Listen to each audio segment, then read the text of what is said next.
100 গ্রাম রাঁধুনি হলুদ বা মরিচের গুঁড়ার সাথে 2টি এবং 200 গ্রামের সাথে 4টি রাঁধুনি স্বাদ মিশালি ফ্রি। আমরা এই যে সিন্ডিকেটগুলো যে বাজারের দ্রব্যমূল্যের ঊর্ধ্বগতি যে কারণগুলি, এগুলির মূল কারণ আমরা যা দেখতে পেরেছি মনিটরিং করে, তা ছিল সিন্ডিকেটের কারণে। কিছু অসাধু ব্যবসায়ীরা নিজেদের স্বার্থের লাভে জিনিসপাতির মূল্য বাড়িয়ে দেয়। আমরা এই সিন্ডিকেটগুলির বিরুদ্ধে আমরা কঠোর অ্যাকশন নিচ্ছি। আমরা গরুর মাংসের দাম কমিয়েছি, খাসির মাংসের দাম কমিয়েছি এবং কাঁচা বাজারে আলুর দামও অনেকখানি কমিয়েছি। এছাড়া কাঁচা বাজারে যেসব ফল সবজি টবজি আছে সেগুলির দামও অনেকখানি কমিয়েছি।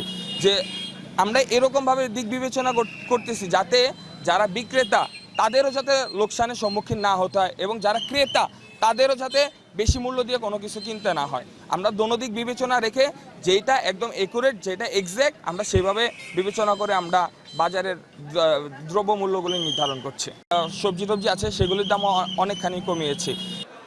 ছাত্ররা বাজারে আইসে নিয়ন্ত্রণ করে দিয়ে গেছে, যে দাম কয়ে গেছে আমরা সেই দামে ব্যস্ত আছি।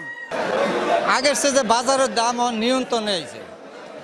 আগে মুরগি কিনছি আমরা 280 টাকা, আজকে মুরগা লইছি আপনার 255 টাকা। আগের সে অনেক ভালো, ছাত্ররা আমাদেরও অনেক উপকার করছে। আগে বাজারে মালের দাম সিন্ডিকেট ছিল, ব্যবসায়ীরা সিন্ডিকেট করে দ্রব্যমূল্যের দাম বেশি রাখতো। এখন ছাত্ররা সিন্ডিকেট ভঙ্গ করে দিছে, তাদের আন্দোলনে আমরা সস্তায় মাল কিনতে পারি।